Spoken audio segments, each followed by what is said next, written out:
Hello friends, my name is Kajal और आप सभी का स्वागत है मेरे चैनल पर।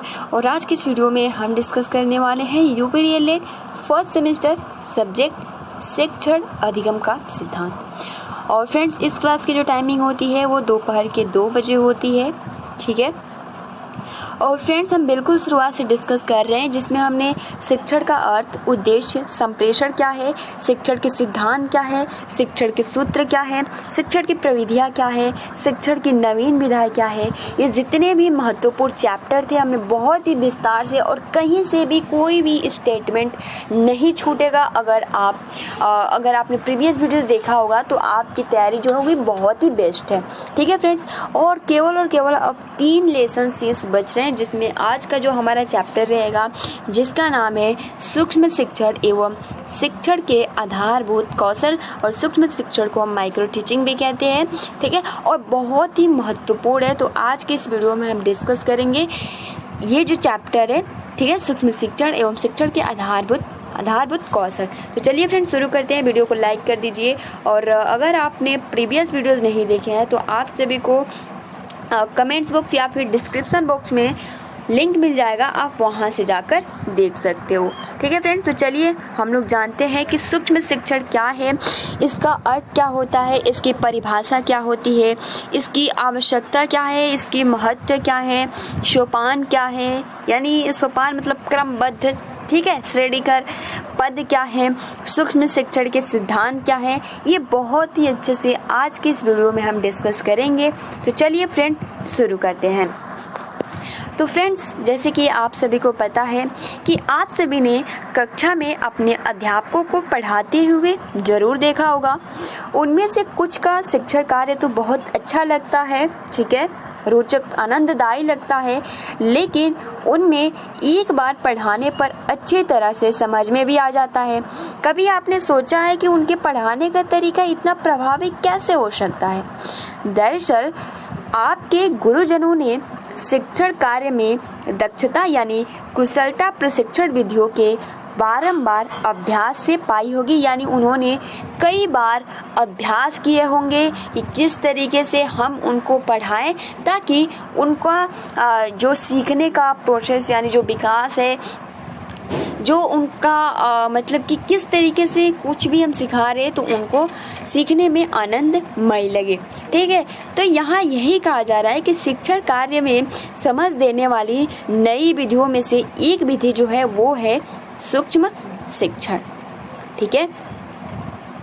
सूक्ष्म शिक्षण यानी सूक्ष्म शिक्षण से तात्पर्य क्या है? तो सूक्ष्म शिक्षण का जो तात्पर्य होता है वो होता है शिक्षण का लघु रूप। क्या? तो शिक्षण का लघु रूप, सबसे एक लाइन में सटीक जानकारी, सूक्ष्म शिक्षण। सूक्ष्म शिक्षण का जो अर्थ होता है वो होता है शिक्षण का लघु रूप। अब चलिए इसके बारे में हम थोड़ा और भी जान लेते हैं। तो शिक्षण की जटिल प्रक्रिया को सरलतम ढंग से छोटे छोटे सोपानों में प्रशिक्षुओं के सामने प्रस्तुत करने की एक रुचिपूर्ण प्रक्रिया है, वो है सूक्ष्म शिक्षण। यानी जब आपने देखा भी होगा, जब हमें कुछ पॉइंट समझ में नहीं आता है तो हम क्या करते हैं, उनके सामने बहुत ही कम पॉइंट टू पॉइंट उनको डिस्कस समझाते हैं ताकि उनको ज़्यादा इसमें दिक्कत ना हो, बहुत ही आसानी के साथ वो समझ जाए और उनको कोई प्रॉब्लम भी ना हो। तो इसीलिए जो ये विधि है सूक्ष्म शिक्षण को अपनाया जाता है, ठीक है। यानी वो बहुत ही आसानी से सरलतम ढंग से छोटे छोटे सोपानों को बहुत ही अच्छी तरीके से समझ सके, ठीक है। सूक्ष्म शिक्षण के अंतर्गत प्रशिक्षुओं को शिक्षण कौशल की बारीकियों से अवगत कराया जाता है, ठीक है। और अध्यापक बनने के पहले शिक्षण दक्षता का एक प्रकार से अभ्यास है, यानी जो शिक्षण कुशलता का क्या है, एक प्रकार का अभ्यास किया जाता है। और जैसे कि आप सभी से हमने क्वेश्चन पूछा था कि सूक्ष्म शिक्षण के जन्मदाता कौन है, तो आप सभी का आपने आंसर भी दिया था। तो फ्रेंड्स, आप सभी का जो था वो था एलन, जो कि बिल्कुल राइट आंसर है, ठीक है। तो देखिए फ्रेंड्स, यहाँ पे एलन ने अपनी परिभाषा क्या दिया है। एलन ने पुस्तक माइक्रो टीचिंग में लिखा है कि सूक्ष्म शिक्षण सभी प्रकार की शिक्षण संबंधी क्रियाओं को छोटे छोटे भागों में विभक्त करना है। बहुत ही आसानी के साथ आप सभी को याद हो गया होगा कि जो एलन महोदय जी हैं, जो सूक्ष्म शिक्षण के जनक हैं, उन्होंने स्टेटमेंट दिया है कि अपने बुक में माइक्रो टीचिंग में अपना स्टेटमेंट दिया है कि जो सूक्ष्म शिक्षण है वो सभी प्रकार की शिक्षण संबंधी क्रियाओं को छोटे छोटे भागों में विभक्त करना है। उसी प्रकार से आप देख सकते हो कि डब्ल्यू एलन वही हैं, उन्होंने कहा है कि सूक्ष्म शिक्षण का देखिए जन्मदाता जो है वो किसके माना जाता है, तो एलन को माना जाता है। और भारत में सेंट्रल पैडागॉजिकल इंस्टीट्यूट के डॉक्टर डी तिवारी ने इस विधि का प्रयोग किया है। तो जनक कौन है सूक्ष्म शिक्षण विधि का, तो वो है एलन। और भारत में सेंट्रल पैडागॉजिकल इंस्टीट्यूट के जो डॉक्टर डी तिवारी ने इस विधि का प्रयोग किया है, तो माइक्रो टीचिंग का प्रयोग उन्होंने किया है। तो फ्रेंड्स, ये आप सभी को डिफिनेशन बहुत ही महत्वपूर्ण है, आपको ये याद कर लेना है। उसी प्रकार से दूसरे जो महोदय हैं, मनोवैज्ञानिक है, इनका नाम है क्लिफ्ट। इन्होंने क्या अपना डिफिनीशन दिया है, तो इनका जो डिफिनीशन है ये कहते हैं कि सूक्ष्म शिक्षण अध्यापक प्रशिक्षण की वह विधि है, यानी सूक्ष्म शिक्षण अध्यापक प्रशिक्षण की वह विधि है जिसमें शिक्षण की स्थितियों को सरल किया जाता है, आसान किया जाता है और शिक्षण व्यवहार को किसी एक विशिष्ट कौशल के अभ्यास से जोड़ दिया जाता है और यह अभ्यास शिक्षण की अवधि एवं कक्षा के आकार के छोटे स्वरूप पर होता है। ठीक है, यानी यहाँ पे जो क्लिफ्ट महोदय जी ने जो अपना स्टेटमेंट दिया है वो ये कि जो आपका सूक्ष्म शिक्षण होता है, जब मतलब ऐसी स्थितियाँ होती है जैसे कि हम लोग मैथ में सिंप्लीफिकेशन पढ़ते हैं, ठीक है, बहुत बड़ा होता है तो हम सबसे पहले क्या करते हैं, एक पार्ट को उठाते हैं, सबसे पहले तो हम भाग करते हैं, गुणा करते हैं, जोड़ते हैं, घटाते हैं, इस तरीके से हमारा पूरा प्रोसेस होता है। तो हम एक एक पॉइंट को लेकर चलते हैं, सेम प्रोसेस इसमें होता है, यानी हम सरलतम ढंग से जो सूक्ष्म शिक्षण है इसमें हम इस तरीके से शिक्षण कराते हैं। ठीक है, और ये जो आपका अभ्यास है शिक्षण की अवधि यानी समय एवं कक्षा के आकार के छोटे स्वरूप पर ही होता है, यानी क्लास जो बहुत ही छोटा होता है उसमें ये शिक्षण यानी जो सूक्ष्म शिक्षण है इसको अपनाया जाता है। ठीक है, तो ये क्लिफ्ट महोदय के अनुसार है।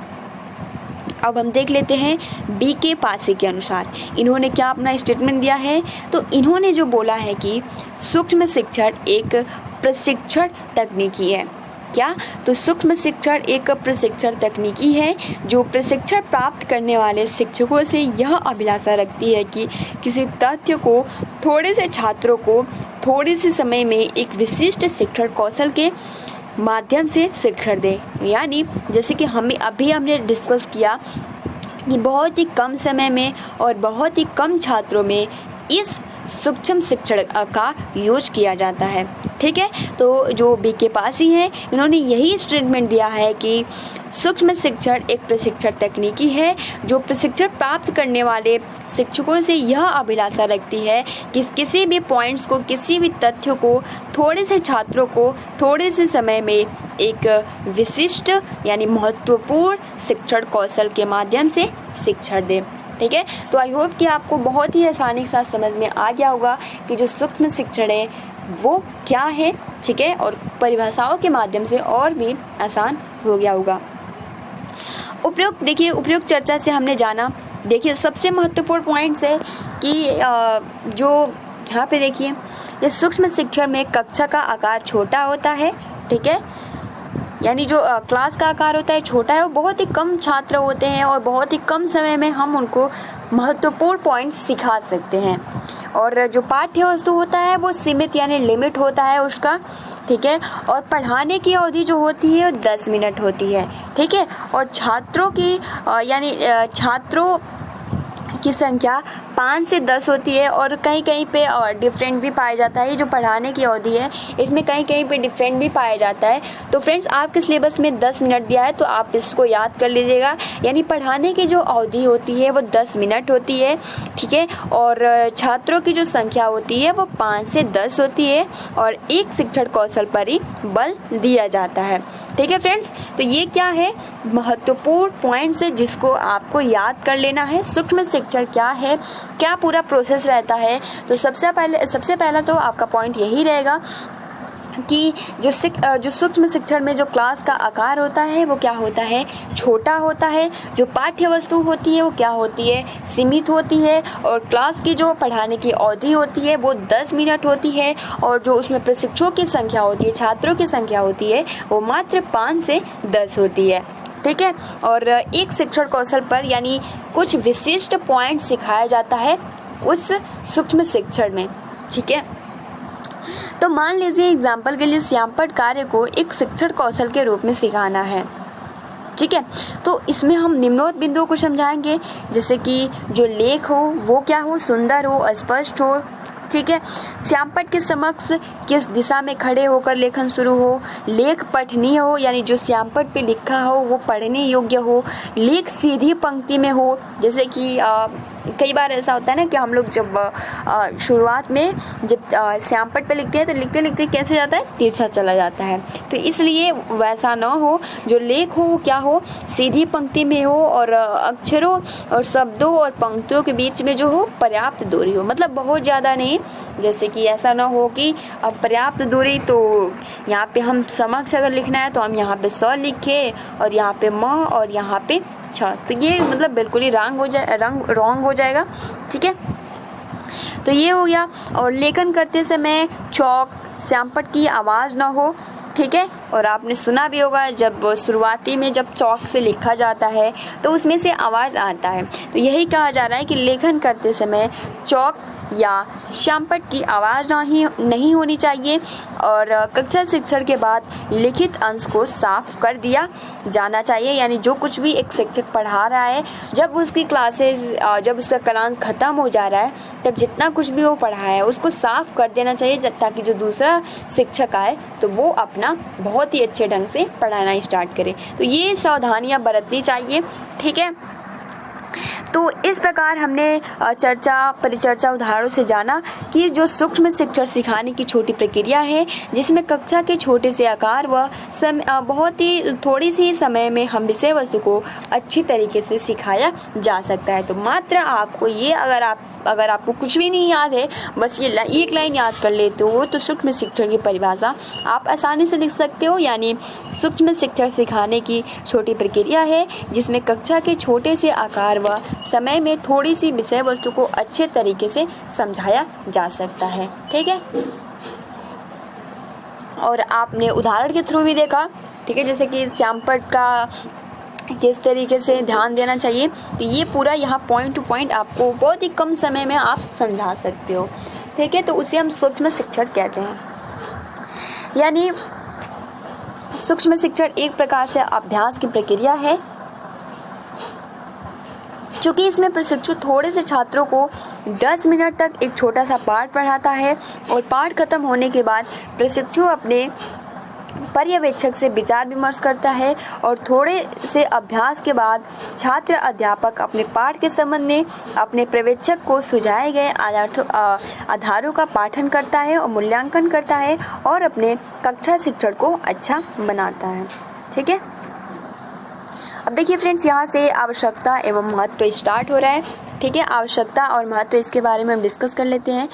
तो इसकी जो आवश्यकता होती है, यानी सूक्ष्म शिक्षण की प्रक्रिया द्वारा छात्र अध्यापकों को वास्तविक शिक्षण के लिए तैयार किया जाता है और परंपरागत शिक्षण को सरल बनाकर प्रशिक्षुओं को समझाया जाता है। और इसकी आवश्यकता इस बात में निहित होती है कि यह समिति समय व संसाधनों में शिक्षण कार्य का अनुभव देता है और एक एक कौशल को क्रमशः सीखते सीखते हुए शिक्षण कला में कुशल बनाता है। और इस शिक्षण द्वारा सबसे बड़ा लाभ यह है कि प्रशिक्षु पढ़ाने के बाद स्वयं शीघ्र ही पर्यवेक्षकों की सलाह पर अपने शिक्षण कार्य का मूल्यांकन करते हैं एवं जो भी उसमें गलती होती है वे सुधार करते हैं। सूक्ष्म शिक्षण की मूल बात यह है कि शिक्षण जैसे व्यापक सम प्रत्यय को छोटे छोटे भागों में समझाया जाए और धीरे धीरे संपूर्णता की ओर बढ़ाया जाए, जिससे शिक्षण कार्य जो है वो प्रभावी और उसमें गुणवत्ता हो। जैसे कि आप देख सकते हो कि आप सोपान देख सकते हो, चित्र के माध्यम से इसे अच्छी तरह से समझा जा सकता है। ठीक है, जैसे आप यहाँ देख सकते हो कि क्या है, सबसे पहले तो पाठ्य योजना, ठीक है, शिक्षण, प्रति, पुनः नियोजन, पुनः शिक्षण और पुनः प्रतिपुष्टि। तो ये पूरा शिक्षण यानी सूक्ष्म शिक्षण का चक्र होता है। ठीक है,